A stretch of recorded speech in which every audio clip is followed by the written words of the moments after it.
Thousands of people rely on our roads daily, drivers, passengers, cyclists, and pedestrians. And it is our collective responsibility to ensure that these journeys are safe. Today's episode focuses on basic road safety activities, the simple, practical steps each of us can take to prevent road crashes and protect lives before, during, and after this festive season. From understanding road signs and speed limits to safe driving habits and emergency response, we will be breaking down the best practices that keep our roads safer for everybody. To help us unpack these important topics, we are joined by two esteemed guests, a representative from the Ghana Police Service, who will share insights on enforcing road safety laws, understanding common causes of accidents, and how road users can cooperate with law enforcement to stay safe. And an official from the Red Cross, Ghana Red Cross, who will guide us through essential first aid tips, emergency response procedures, and how quick action at accident scenes can save lives. So stay with us as we explore practical knowledge, expert advice, and life-saving information designed to make our roads safer for all. You are watching Consulting Room 5 with me, your host, Dr. Sue. Don't go anywhere. We'll be right back.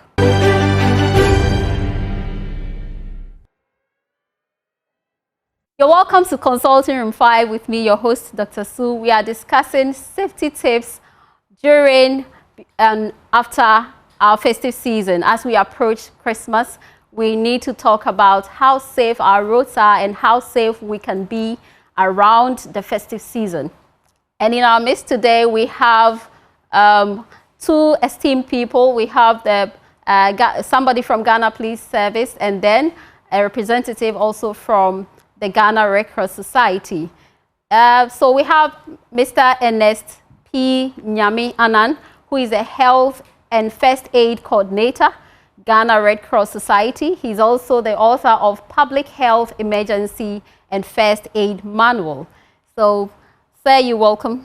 Thank you. And then we also have ASP Solomon Awudu, who is with MTTD, Commander of the Medina Divisional Headquarters. He is specialized in crash investigation, speed enforcement, and police professionalism, human rights, and community engagement. He has also, he's reading law, I guess. You're reading law, right? So all correct, sir. I like your uniform. And then, oh, you're also in your Red Cross Society attire. I think I also have to get my Dr. Sue attire so that we can all twin. You all welcome, gentlemen. Thank you. Yeah. You got a sore throat or dry cough? Don't let it slow you down. Reach for Lozati lozenges. Lozati brings fast, soothing relief and with delicious flavors like ginger, honey, and lemon, peppermint, orange, and a bold new cola. You're watching your sugar. We've got you covered with sugar-free strawberry and sugar-free propolis. Perfect for people managing their sugar levels.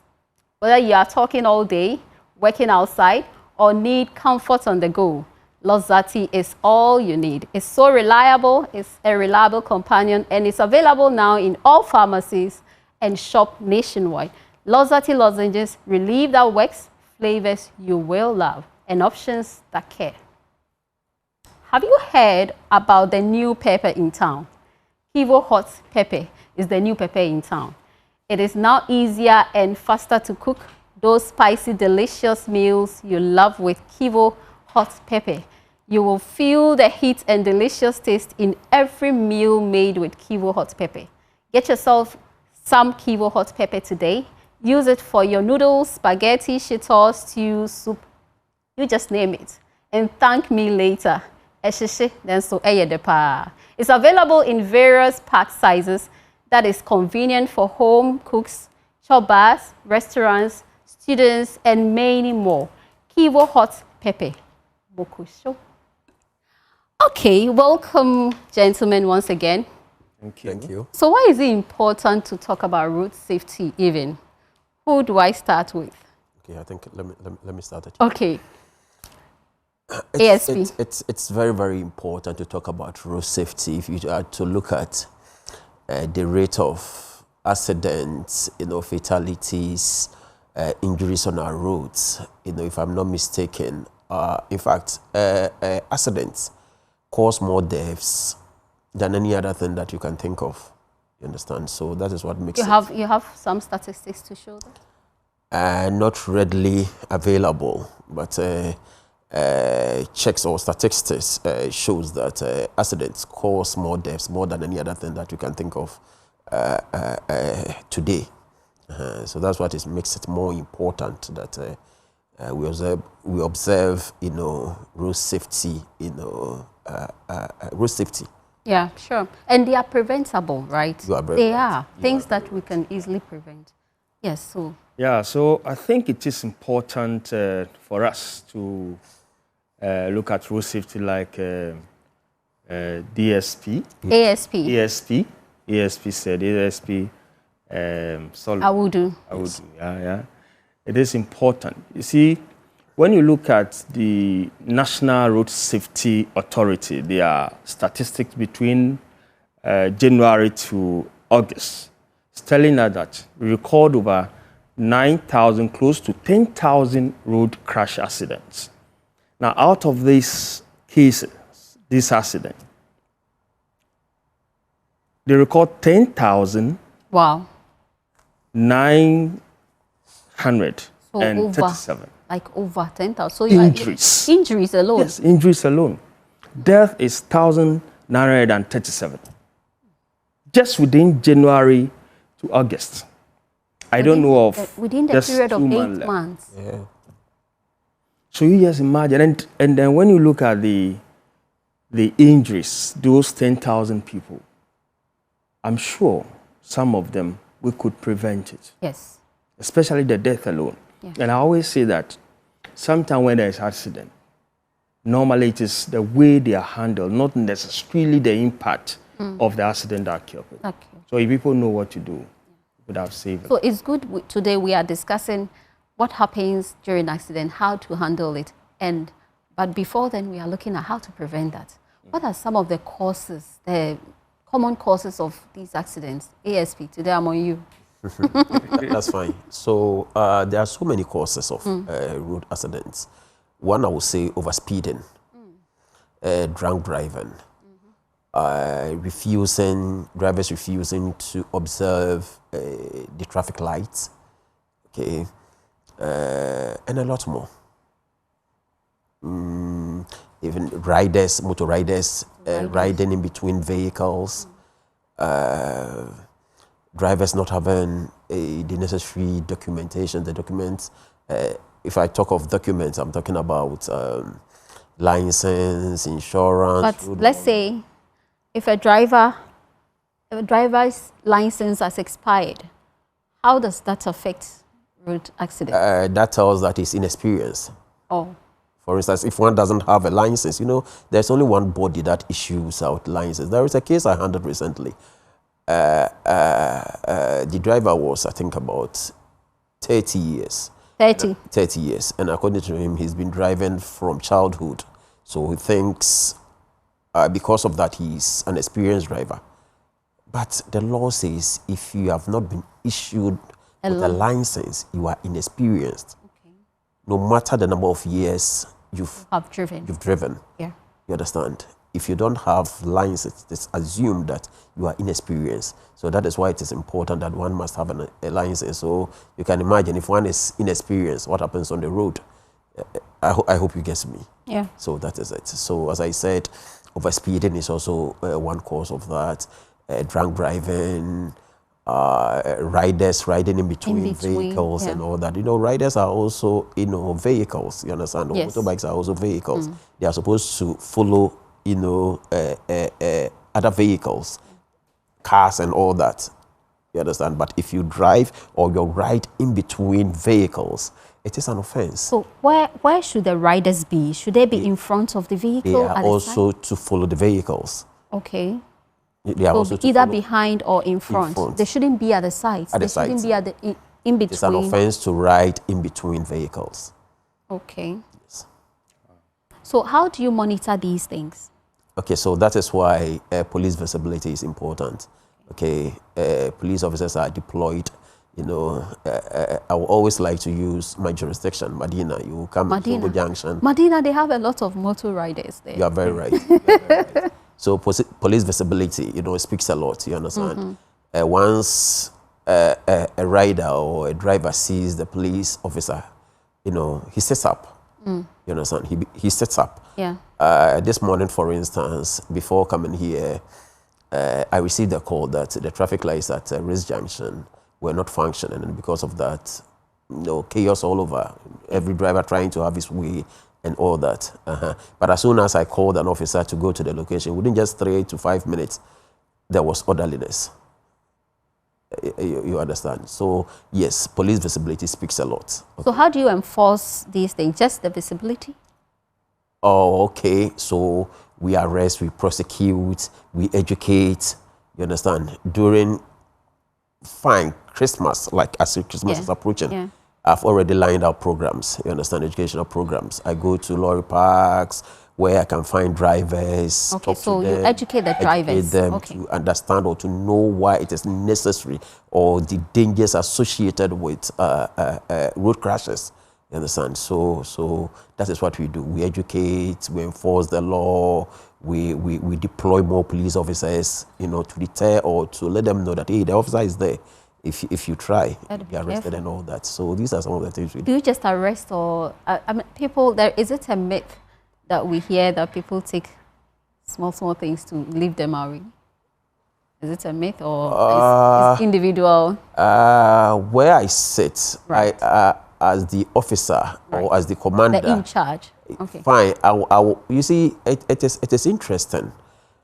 A driver would come to you, or somebody will stand somewhere and make an allegation that a police officer has taken something from me, without backing with any evidence. You understand? So if you are to come to me, or if you come to me and tell me that, oh, officer or commander, somebody took this money from me, just the mere saying would make it very difficult for me to believe or to take that officer on. So, in fact, where I sit as an officer or as the commander, I only hear, but to see my officers or officers doing what you are talking about, no, I've not seen that. And I don't think the officer will even do it when I'm around, even if that is true. That is true. You understand? So what measures are we putting in place for these overspeeding and drunkenness, drink driving? Okay, so to answer this question, let me use this opportunity to talk a little about drunk driving and overspeeding. Okay. So when we say overspeeding is simply driving beyond a specified or a required speed limit within an area or within a specified area. Okay. Okay, so what I mean is that every area or every area one finds himself tells the amount of speed one can observe or one can drive. Okay, so for instance, when one finds himself at a location where there are schools, where there is market and all that, the speed limit per our law, that's the Road Traffic Act, says 30 kilometers per hour. When you find yourself at an urban area, it says 50 kilometers per hour. Okay. When you find yourself on a highway, it says 90 kilometers per hour. When you find yourself on the motorway, it says 100 kilometers per hour. You understand? So as I said, the area depends. The area tells the amount of speed one can drive at. On the other hand, when we talk of drunk driving is also simply driving beyond the required limit. Drinking beyond the required limit. Okay. In Ghana or our jurisdiction, the law says when one drinks above 0.08, meaning he has drunk over. You understand? He has taken over. The limit. Okay. You understand? Okay, so that's, though the other school of thoughts which are proposing that it should be reduced to 0.05, that's the international standard. But here in Ghana, what our law says is 0.08. So we have some extra 0.3. Exactly. Okay. You understand? So at my office, for instance, we have breathalyzers that we use to test, the alcohol. Yes, how much a driver has consumed and all that. Again, we have speed guns that we use to to check the amount of speed one is driving at within a location and all that. So these are some of the. So this is about drunk driving and then over speeding, and to check these or to prevent these, education. Yeah. Education, because some drivers, as I'm saying, 30 kilometers per hour within a market and schools, urban so areas. 30 kilometers per hour. Per hour, you within. know, within market areas, schools, and all that. Okay. That is it. 50 urban areas 50, on the highway 90, on the motorway 100. You know, I'm sure even Why do we yourself, do this is the 120? first time you are hearing this. Well, I look at the signs on the. Okay, fine. So, so most I drivers, see 50 cross, 50. okay. Yeah, that kind of. So most drivers don't know these. Okay. Okay. So that's why I say education. We need to educate them. When you know, Yeah. you'll be aware. You understand? Most drivers don't know these things. So education, we need to educate them. Again, we need to enforce the law. That is using speed guns and all that. Okay, to check the speed limits. One is driving. One is driving and all that. So these are some of the things, you know, we do to make sure or to prevent these things, yeah, or these behaviors. So we have Ghana Red Cross Society rep, Mr. Nyame, Okay. Anan. How do you do collaborations? Since you are on the road, they are also kind of preventive health society. How do you collaborate? Okay, so let me start, and then I think you can continue. Sure. Okay, so we come together to educate.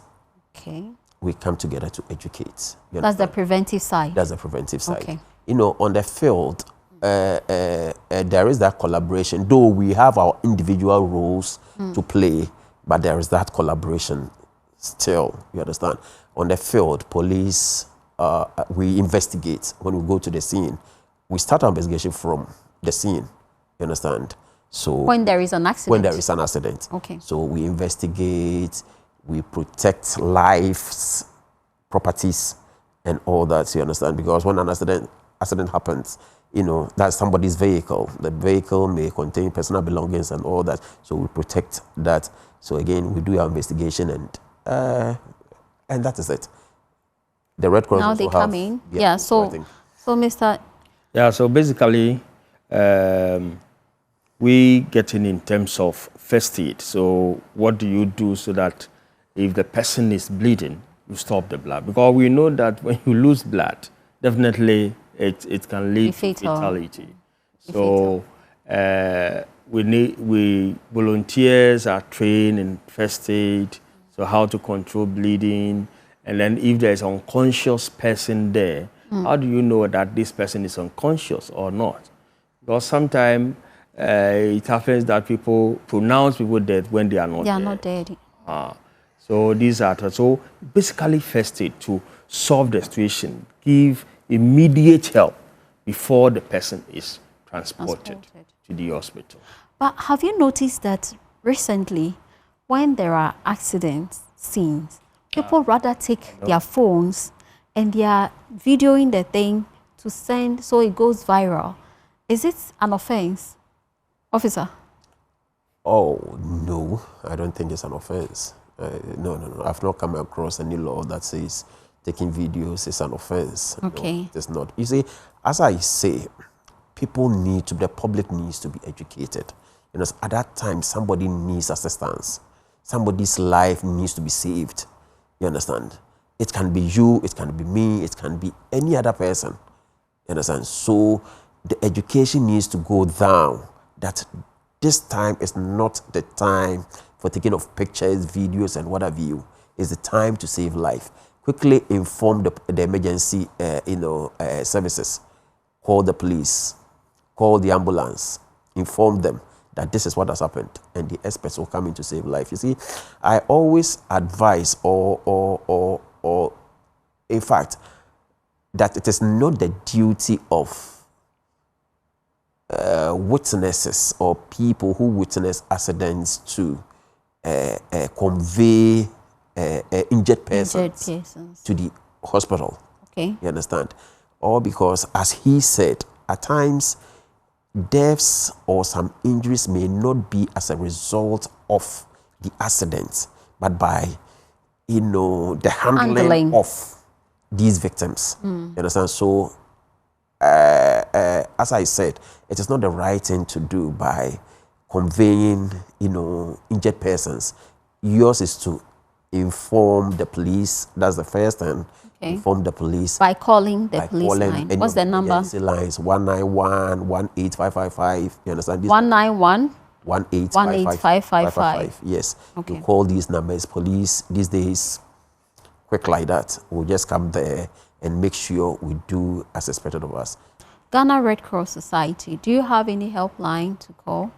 Well, so there's this. We have National Ambulance Service.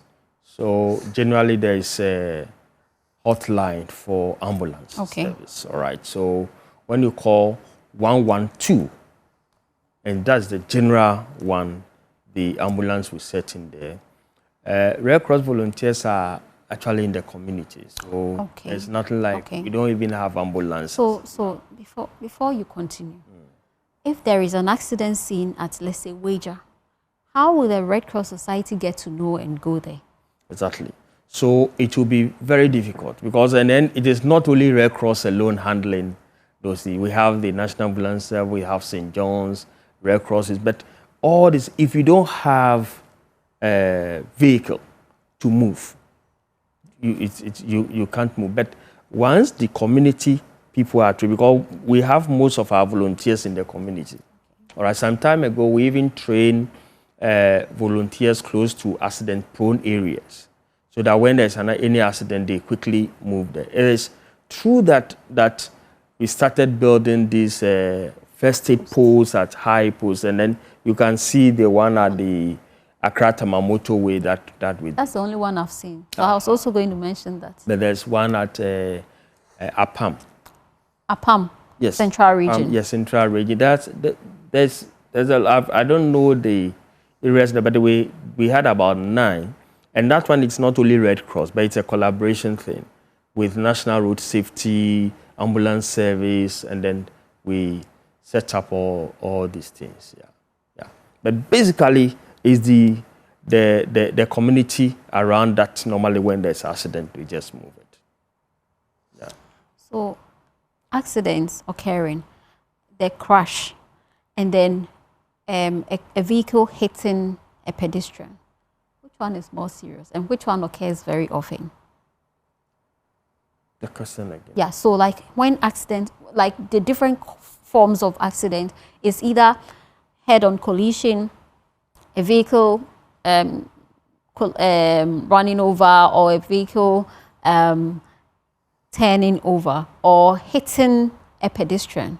So on a highway, which one is more prevalent? Is it the vehicle colliding, or which one is more prevalent, and which one also is more fatal? Well, maybe I'll come in before come in, but like the statistics that I quoted from the National Road Safety Authority, saying that 9,000 plus road accident crashes happened within January to August. Okay. Now, that's close to 10,000 in a way. Now, out of that, the vehicles that were involved in that accident were about 12,000. You get it? 12,000. Fatality, as in death, 1,937. Did they know the cause? Did they know the cause of the accident? Oh, well, that I don't know, but basically, you see, human error is one of the key things. Okay. In road safety, or when we are talking about safety on our road, there are 3 E's that we always have to look at. Okay. Which he said said about the education. Okay. So we have the education, then the enforcement, and then the engineering.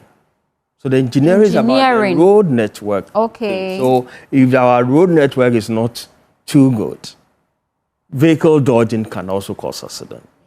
That's very true. The biggest part is education.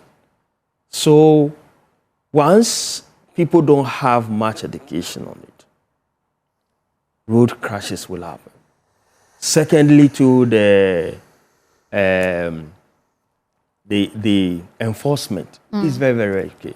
If the enforcement is whipping, so that is ASP. Yes, they are enforcement. So once the enforcement is whipping, I'm telling you, I mean, we all travel outside, and hardly will you see people sometimes causing, because immediately you commit the offense, before you get to your destination, the money is deducted from your account. Yeah. So the enforcement. You get a ticket. How can we do that in Ghana? Oh, yes. So let me say, in Ghana, there is a technology which has already been rolled out. Okay. We call it Traffic GH. Traffic GH. Okay. Or Ghana. Okay. You know, we have public cameras everywhere these days. Yeah. Okay. So Traffic is all about the use of cameras and sensors. So these days, it will not be the police officer coming after you or the police officer standing somewhere looking for you. No. Your vehicle will be overspeeding. It will only capture you, capture your number plate, and then send you SMS. Okay. It will let you know the location at which you were at the time, the amount of speed you were driving at. The amount of fine you have to pay, and you have to do that. You have to pay that. Refusing to pay, the police will come after you. Oh, okay. Then where do you pay? Oh, there will be a Momo. You can pay through Momo. You can pay through. Yeah. Yes. So that is how it is. So very soon, that will be seen in our jurisdiction in Ghana. So that is it. Yeah. People also drive tired. They are so tired. That's where I want to even come. Oh, you wanted to say that. Exactly. Yeah. So how do you know whether the person is tired? The person worked the whole night, and then the next morning he's on the road again. In fact, it's very difficult to know whether one is tired or not. But again, I will talk about police visibility. You see, when one is tired, obviously, you can observe that through how the person drives or how he's driving. Okay, that is when the police is positioned at a place that he will see that. Okay, so somebody may be driving in a way like in a corrugated way, in a way that's it's that obvious. But for you to go into the mind, because you are outside, so for you to go into the mind or to go into the vehicle to know that this person is tired, as I said, you can't tell. You can't tell. Yeah. Though there is a law. The law is that at I think it's 4 hours. Driving for 4 hours, you need to stop, rest, and then continue. Even health-wise, yeah. Yes. Health-wise. Yes. Yeah. So ASP. Yes, sir. No, you do a lot of the talking during the demonstration. Don't worry. So we are in the festive season. Yeah. What advice do you give to pedestrians, cyclists, and drivers? Okay, so what I would say is we should adhere to road traffic regulations. If I say road traffic regulations, I mean we should observe the traffic light. When it's red, it's red. When it's green, it's green. When it's yellow, it's yellow. You shouldn't rush. You shouldn't rush. Jumping traffic. See, there are this perception or misconception that people have that when the light is yellow, that is when amber, that is when speed. No, but it's telling you to get ready. Any moment, the red will come. You understand? So we should adhere to these road. I remember when we were kids to say, when you see the traffic light, there is something you should know. Yes. Red means stop. So yellow means you get ready. And then green means you go and go. So I think it is important that we do that. Important. Okay. Also, we should not drink and drive. Okay. Somebody will say, "Oh, maybe I'm a normal sakura and I'm a driver," or when I keeps me awake. It keeps me awake. But you see, the law is the law. Yeah. The law is that when you drink, you know, a gentleman came to my office. He was heavily drunk, and I think he had driven from Winneba to Medina. I think he was going to Adenta. Okay. And according to him, I've been able to drive all the way from Winneba to Medina, and you are telling me I'm drunk. And I told him that it is not about me telling you are drunk. It's about what the breathalyzer is saying and what the law says. You understand? The law says when you drink beyond 0.08, it is an offense. Right. You understand? And that is it. And that is it.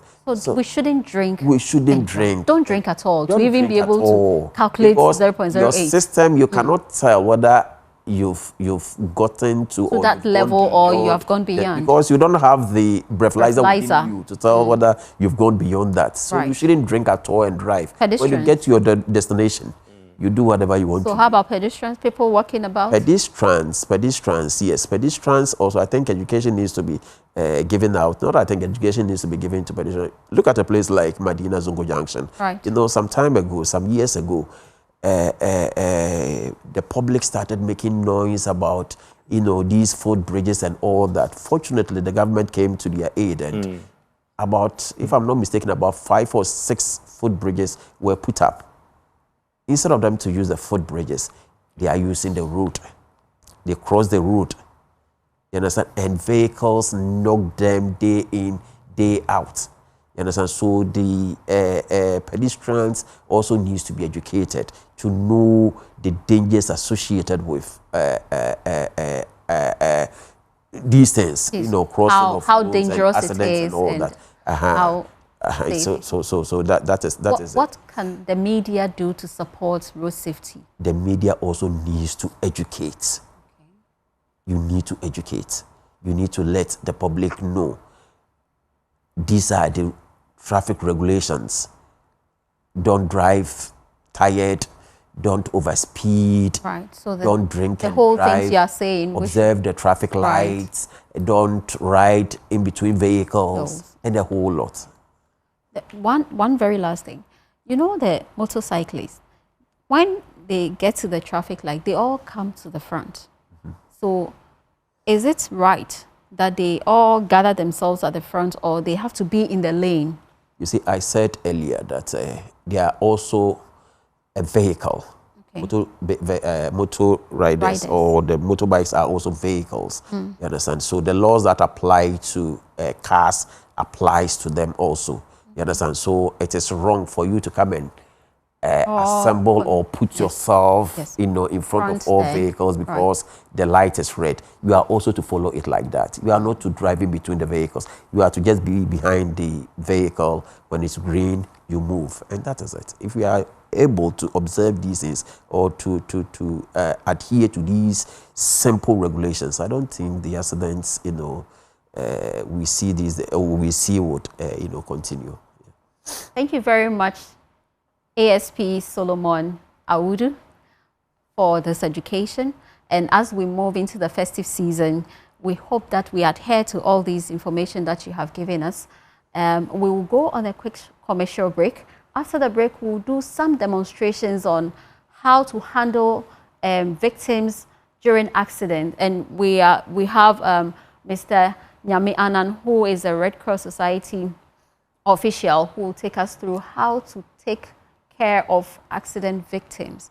But before we go on the commercial break, can somebody, if there are no ambulances, if there is an accident and the person has gone through some training, can the person take the victims in his or her vehicle to the hospital? Yes, why not? What if the victim dies on the way? You say victim dies. Mr. Annan. Mr. Annan. Right. Mr. Annan is a trained Red Cross personnel. Okay. You understand? Maybe officially he may not be on duty. Right. And then maybe meet an accident on the way. He is a trained person. I have been trained on basic Red Cross, you know, first aid, you know, duties or works. You understand? So somebody like me, I know where to hold, where not to hold. As I said, remember, I said that it is not advised, or it's not advisable for witnesses, somebody who has witnessed an accident to convey injured persons to the hospital, because it's assumed that you are not a trained person. You are not a trained person because most deaths or injuries are not as a result of the accident or the crash, but poor handling of these victims. You understand? So if this person, this man here, who is highly trained, somebody here who also knows first aid and all that, you understand? Could do that. Could do that, yes. What I mean is that if you are hit by, if one is hit by a vehicle and the person is lying down, can somebody passing just pick the person to the hospital? I think let him. Yeah, so, okay. So you see, the point ESP is saying is that, you see, when you are not trained, sometimes you handle the situation and then you compound the situation. Okay. So that is the point actually is coming with, which I agree with. Because most of the times, and I said it, that it is not the impact of the accident that actually people kill, but the way you handle it. I mean, if you don't handle the person well, or you are not a trained person, you end up damaging the spinal cord. And then you know that once the spinal cord is damaged permanently. Yeah. So that is what we are looking. But then we need to train more people. Okay. People need to know the basic knowledge. You don't need to go to university before you know basic first aid. And that is where we have to come. You can't leave the person, but at least you should do what you know. Don't go beyond what you don't know. Just save the situation, and then you can actually move. But you need to know. We don't have the structures here, but outside, yes, outside, if you are not a paramedic or a first aider, you can't touch the person. But they have the system that within 3 minutes, paramedics are. Yeah, we'll take a quick commercial break. When we come back, we are going to discuss the demonstration on how to handle victims during accident scene, and also talk about issues about CPR, how to manage bleeding with a Ghana Red Cross Society official. But before then, we say thank you to ASP Solomon Audu for coming to give us this insight on road safety and how to manage the road in this festive season. We don't need to rush. If you are tired, don't drive. Sleep, relax. He said 4 hours. If you are driving on a long journey, when you drive for 4 hours, just stop somewhere, relax yourself, and then move on after how many minutes? About 10 or 30 minutes.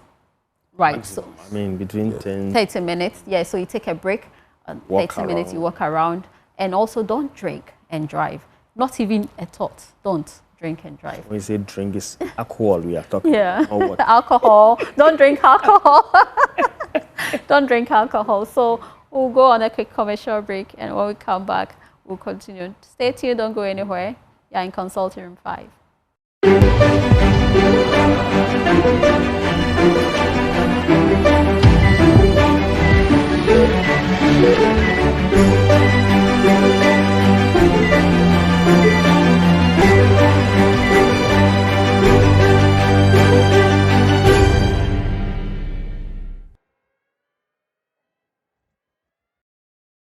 Welcome to Consulting Room 5 with me, your host, Dr. Sue. We are discussing safety tips during this festive season. And as we said before we went on commercial break, we are going to look at how to manage, first of all, bleeding when there are accidents, and also how to resuscitate victims during accident scenes. And we have Mr. Ernest Annan, Nyame Annan, who is going to show us or demonstrate to us how to do CPR. CPR is what? Cardiopulmonary resuscitation. So how to cardio, the heart, pulmonary, the pulse, and then resuscitation, how to revive. So when people go unconscious during accident scene, how do we treat them? For them to, the delay that may cause death or fatality. How do we prevent that? So over to you. All right, so that's good. So you see, at the accident scene, normally you may record injured people, or sometimes uninjured people are not injured, but then they are unconscious. Right. Right. So we have what we call conscious and an unconscious person. So now we are going to look at the unconscious person. Okay.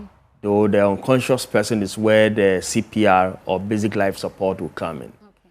Then when we look at the conscious person is where the bleeding, possibility of bleeding or maybe fracture, but we will look at only the bleeding.